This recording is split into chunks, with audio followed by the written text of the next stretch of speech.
A paz do Senhor, meus queridos irmãos, de volta com as nossas aulas de História da Igreja Cristã, e nós estamos agora na aula de número 13 e estamos falando aí desse período da Igreja Antiga que vai do ano 30 a 590 de nossa era. E eu não poderia deixar esse período sem falar do monasticismo, que é aquele movimento que vai levar os sacerdotes ao claustro. Eles vão agora entrar nos mosteiros e ficarem ali reclusos, orando, estudando, lendo, se dedicando a uma vida espiritual. A causa do monasticismo, em primeiro lugar, ela está no fluxo de pagãos não convertidos para o cristianismo. Pessoas que, agora vendo uma perseguição do Império Romano sobre elas, porque o culto pagão foi proibido no Império Romano, e vendo elas também as benesses do Império ao cristianismo, elas vão entrar na igreja e vão entrar com suas práticas pagãs, e o mundanismo vai assolapar a igreja nesse período. Além disso, a gente vai ter aí aquela velha influência filosófica, né, grega, do dualismo, que vai levar a igreja novamente a práticas ascéticas. A gente já falou isso em vídeos anteriores. A gente ainda tem, para contribuir com o monasticismo, Jerônimo, Orígenes, Tertuliano e Cipriano. Esses teólogos, né, pensadores cristãos, que vão ler Coríntios 7, quando Paulo está falando de casados e solteiros, e que ele preferia que alguns permanecessem solteiros se não tivesse problema de incontinência, e eles vão interpretar aquilo ali como uma defesa da Bíblia ao celibato, e aí a gente vai ter aí essas práticas ascéticas entrando na igreja. O fundador do monasticismo, lá no seu embrião, vai ser Antão. Antão, ele, aos 20 anos, ele vende todos os seus bens, entrega os seus bens aos pobres, vai para uma caverna no Egito e vive lá pelo resto da sua vida, orando e se dedicando a uma vida piedosa. Logo, ele vai encontrar seguidores. E aí a gente vai ter outras pessoas ocupando cavernas próximas à caverna onde vivia Antão e praticando também essa reclusão. Posteriormente, Simeão, o estilita, ele vai viver enterrado até o pescoço por uma boa parte da sua vida. Depois ele constrói uma torre de 18 metros, com um diâmetro de 1,5 metro, e ele fica ali, e ele vai viver lá 35 anos, numa localidade próxima à cidade de Antioquia. A igreja agora ela entra para o claustro. A partir daí, outros vão ainda dar passos ainda mais fundamentalistas, e a gente vai encontrar relatos de homens que viveram a sua vida peregrinando pelo deserto nus, e outros que pastavam capim, né? Era uma espécie de veganismo, né? Daquela época, e eles viviam dessa forma, uma forma ascética. Logicamente, ao passar do ano, foram construídos os mosteiros, e esses homens, eles passaram a viver dentro dele, certo? O resultado do monasticismo, a gente vai ter pontos positivos e pontos negativos. Pontos negativos, primeiro, a gente vai ter aí homens e mulheres excelentes que deixaram de contribuir com a comunidade cristã para se isolar, né? E aí você perde o trabalho desses excelentes obreiros, pessoas que queriam se dedicar exclusivamente à obra de Deus, agora está enclausulado e não vai contribuir com a comunidade cristã. Outro ponto negativo do monasticismo é que, pela impossibilidade do casamento, essas pessoas que eram excelentes cristãos, eles passaram a não gerar filhos. E aí você não vai ter essas crianças que nascem em lares piedosos, e aí você tem uma diminuição aí na espiritualidade da igreja ao longo do tempo. Mas não só isso, né? Porque, na verdade, o monasticismo ele vai colocar uma barreira entre os clérigos e os cristãos normais, os leigos. Vai criar uma barreira muito grande, porque o monasticismo vai trazer um padrão de moralidade para os monges e colocar a igreja, os demais membros da igreja, a parte desse padrão de moralidade. E aí o que é que vai acontecer? Você vai ter os monges vivendo uma vida ascética, enquanto a igreja vivia uma vida mundana, porque tinha na sua cabeça que não precisava ser santo igual aos monges, mas poderia viver uma vida cristã mais relaxada, quando Cristo chamou a todos de igual forma a viver em santidade, tá certo?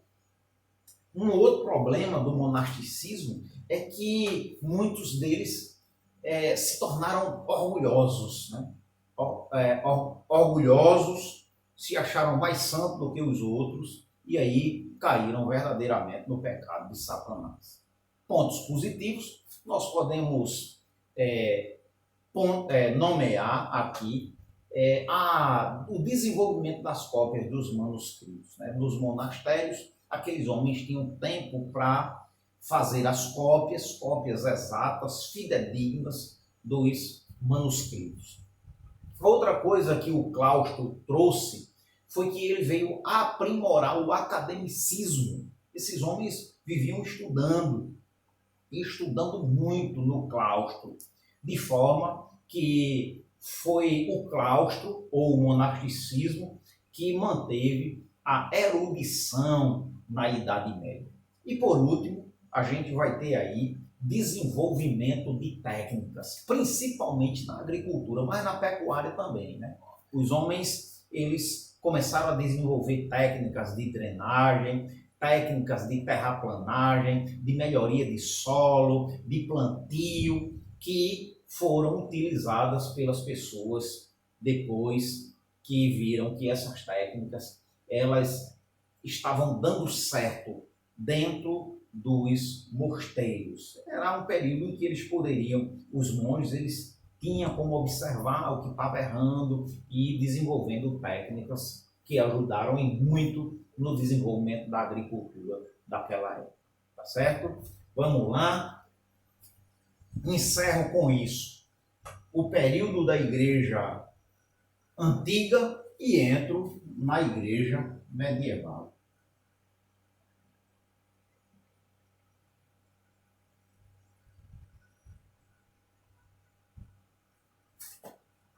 Que vai do ano 590 a 1517, como já falamos aqui, certo? Existe uma grande controvérsia sobre o início desse período. Alguns apontam que esse período da igreja medieval ele aconteceu com Constantino em 313, com a conversão de Constantino. Outros que esse período inicia-se no ano 325 com o concílio de Nicéia. Outros vão apontar o ano 378 como início desse período da igreja cristã, quando houve a invasão dos visigodos em Roma. Outros vão apontar para o ano 476, quando houve a queda de Roma.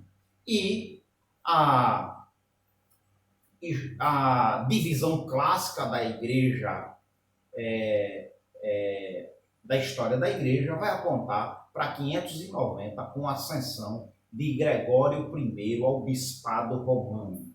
A gente tem utilizado como texto base esse livro de Erle Caires, O Cristianismo através do Século, e é essa a classificação adotada por este autor, que eu recomendo aos irmãos, se forem comprar um livro só de história do cristianismo, comprem um exemplar desse aqui, e ele é da editora, deixa eu ver aqui, Vida Nova. Esse livro é muito bom ter na sua biblioteca, tá certo? A gente vai ao longo do nosso curso, se hoje der tempo aí, a gente vai trazer alguns outros livros que eu tenho aqui na minha biblioteca, eu vou mostrar aos irmãos, tá certo? O final do período também é um pouco controverso, porque alguns entendem que o final desse período vai acontecer no ano 1095, com o início das Cruzadas. Outros vão apontar para o ano 1453, quando se deu a queda do Império Romano do Oriente, ou Império Bizantino. E na nossa classificação, na classificação mais clássica, nós temos aí o final desse período em 1517, com a Reforma Protestante, ano em que, no dia 31 de outubro, Martinho Lutero escreveu e afixou as suas 95 teses contra a venda de indulgência por parte da Igreja Católica, certo? Como é que se inicia esse período? Vai se iniciar exatamente com a consagração de Gregório I, ou Gregório o Grande, ao bispado da Igreja de Roma. Ele substitui Pelágio. Esse homem era de uma família muito rica, mas muito rica, e ele chegou até a se ocupar e foi eleito ao cargo de prefeito de Roma. Depois disso, ele abandona tudo e se entrega para a carreira, para o monasticismo, Ele vai para o claustro. Quando seu pai morre, a sua mãe Silvia, ela vai para um convento e ele pega toda a fortuna da família e ele vai construir 7 mosteiros. Essa atitude de Gregório vai elevar o seu prestígio na comunidade cristã, vai trazer um ibope para ele, tá certo? E esse ibope, ele cresce por conta dessas atitudes, de humildade, e ele se intitulava servo de servos, e essa humildade, e ele vai ganhar proeminência. Observe que a essa altura do campeonato, a Igreja Romana ela se fortalecia, ela tinha proeminência diante de outras igrejas, tá certo? E a gente vai ver aí a Igreja Romana liderando, e a Igreja de Hipona, que tinha como bispo o grande Agostinho, e a Igreja de Milão, que tinha como bispo Ambrósio. Então a gente vai ver essa supremacia aos poucos ganhando o corpo da Igreja Romana. E aí, o que é que vai acontecer nesse período? João, patriarca de Constantinopla, cognominado de O Jejuador, ele vai reivindicar para si o título de bispo universal. Olha, a Igreja Romana já havia um reconhecimento de sua proeminência para as demais igrejas. Gregório I, ele já era admirado pela a Igreja Católica, a Igreja Universal. E agora, João, o Jejuador, ele vai reivindicar esse título. E o que é que vai acontecer? Gregório, ele vai se opor veementemente contra essa posição dele, e no ano 602 sobe ao trono um novo imperador, que era Focas. Focas havia matado o imperador que o antecedeu, junto com toda a família, e, portanto, ele precisava de uma excomunhão. Lembra quando Ambrósio excomungou Teodósio e ele teve que pedir perdão diante de todos para poder voltar para a igreja? O que é que Gregório I faz? Ele simplesmente abraça a Focas, e Focas, em agradecimento a essa atitude de ele ter aceitado dentro da igreja, mesmo tendo matado a traição, o imperador que o antecedeu e a sua família, esse homem, em gratidão, vai dar a Gregório o título de Papa Universal. E aí o que é que Gregório faz? Ele rejeita, lembrando que ele não pode ser um Papa superior, mas ele seria servo de servos, como anteriormente ele já se denominava, tá certo? Esse homem, ele era erudito,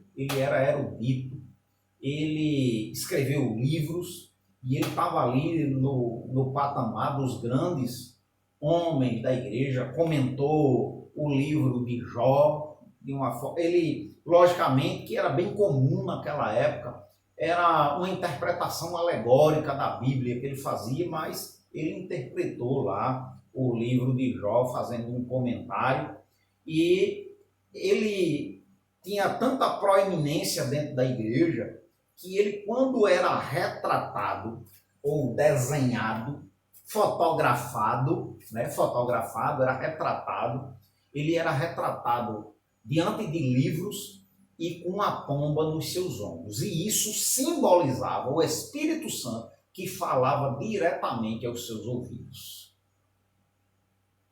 Esse homem, ele oficialmente, ele é o primeiro Papa universal da Igreja Católica, e aí a gente tem uma igreja se tornando romana. Por quê? Mesmo ele tendo rejeitado o título, ele agia como tal, ele passou a agir como tal, como um líder universal da igreja, ditando regras e tomando para si o título de guardião da ortodoxia. E isso retratado por esse desenho que se colocava dele, eles sempre com uma pomba nos seus ombros. Era como se o Espírito Santo falasse para ele, e a partir daí tudo que ele falava vinha direto do Espírito Santo, né? E daí vem a ideia de o Papa ser infalível, e a teologia católica, portanto, por ser o Papa infalível, acatar tudo que o Papa diz como se fosse palavra de Deus. Isso nasce em Gregório, e é por isso que a gente tem essa passagem da igreja antiga para a igreja medieval, a era das trevas da igreja cristã, certo? Nesse período é interessante a gente falar, porque a gente tem aqui 590, mais ou menos em 622 a gente vai ter o surgimento, 610, a gente vai ter o surgimento do islamismo, e isso vai ser muito importante para a história da igreja. O islamismo, ele nasce na Península Árabe. Maomé, da tribo coreixita, ele era condutor de camelos, e ele visitou junto com seu pai a Síria e a Palestina, e teve contato com o cristianismo e o judaísmo. E a Bíblia passou a fazer parte do conhecimento desse homem que interpretava do jeito dele, ninguém sabe como é que ele interpretava, mas aí ele vai ter, dentro do escopo do islamismo, Moisés, Abraão, Moisés e Jesus como grandes profetas, logicamente, e ele é maior do que todos os outros, e a suma do islamismo é que só Alá é Deus e Maomé o seu profeta. Os outros são profetas de menor envergadura. Esse homem, ele se casa com uma viúva muito rica chamada Kadja, e essa riqueza que agora ele passa a usufruir vai dar a ele a possibilidade de ele se dedicar a uma vida espiritual. Então, todo mês de novembro, no calendário árabe, o mês de Ramadã, esse homem, ele entrava dentro de uma caverna para orar e jejuar o dia todo, E numa dessas orações, ele entra no êxtase, vem o anjo Miguel lá e entrega a ele o Alcorão, e aí se inicia essa que é a terceira religião monoteísta, né? É o judaísmo, o cristianismo e depois o islamismo. Durante os primeiros 12 anos, ele consegue converter apenas 12 pessoas. Mas aí, como ele era monoteísta, ele começa a ter problemas com a sociedade de Meca, que era idólatra. E esses homens, eles procuram matar Maomé. E aí é quando se dá, no ano 622, a sua fuga para Medina, evento que os muçulmanos chamam de Hégira. Esse homem morre em 632, com toda a Meca convertida para as suas ideias. 100 anos depois, esse homem já havia conquistado a Síria, a Palestina, o Egito e até a Pérsia. Tá certo?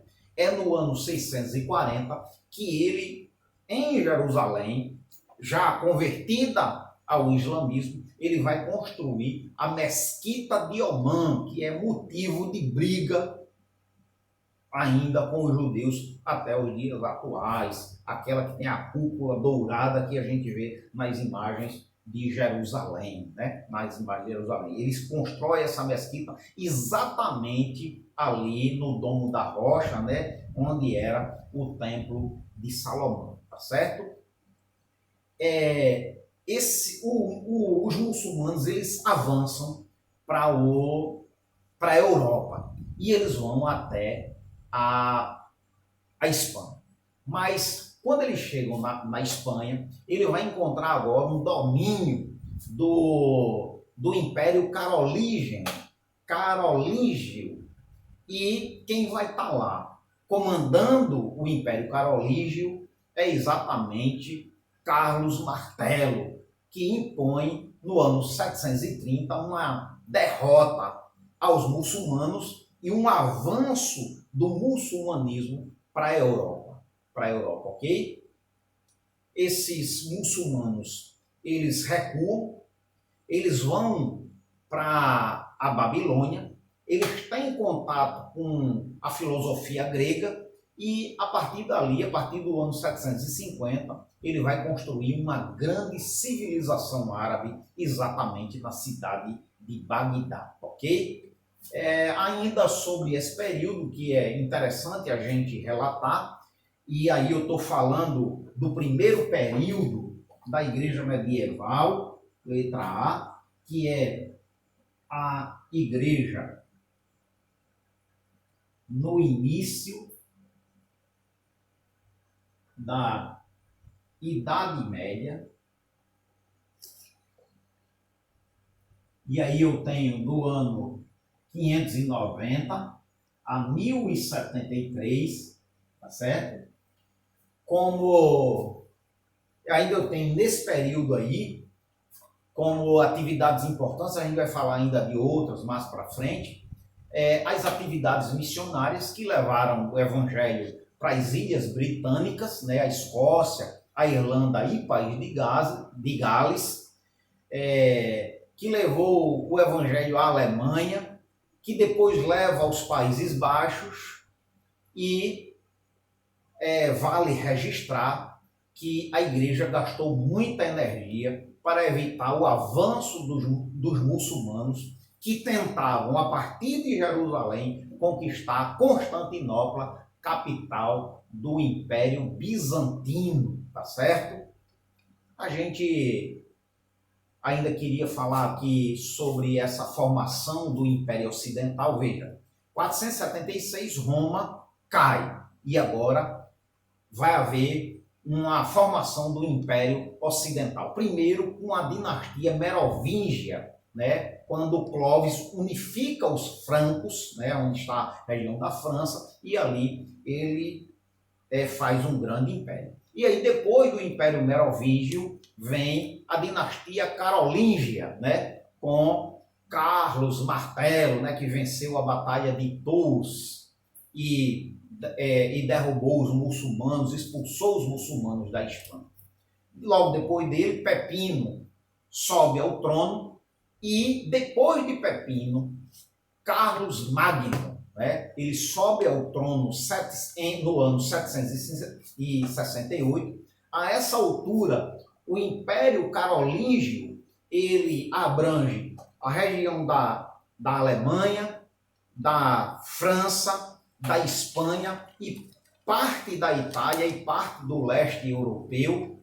E no ano 800 ele vai ser coroado formalmente pelo Papa, tornando-se assim o primeiro imperador romano do Ocidente, do grande Império Carolíngio, tá certo? Carlos Magno, logicamente, tentou procurar unificar novamente o Império Romano. E como é que ele fez isso? Ele vai tentar se casar com a então imperatriz Irene, que era a imperatriz do Império Bizantino ou do Oriente. Logicamente, que percebendo que o casamento que Carlos Magno propunha era para expandir o seu domínio imperial, Irene ela rejeita e a gente vai ter lá apenas a divisão. Vai continuar o Império Romano do Ocidente e o Império Romano do Oriente, tá certo? Com a bênção e a consagração do Papa de sua época. Uma coisa que eu gostaria ainda de falar é a questão e a controvérsia iconoclasta, né? Leão III, ele proíbe o uso de imagens na igreja e no segundo concílio de Nicéia, em 787, a igreja vai permitir não a adoração a imagens, mas a reverência, né? A veneração dessas imagens dos santos que sobrevivem até os dias atuais. Por isso, este concílio de Nicéia, em 787, ele não é reconhecido pelos protestantes, que aboliram do seu culto toda a questão iconoclástica. Iconoclasta quer dizer, vem de ícone, né, da imagem.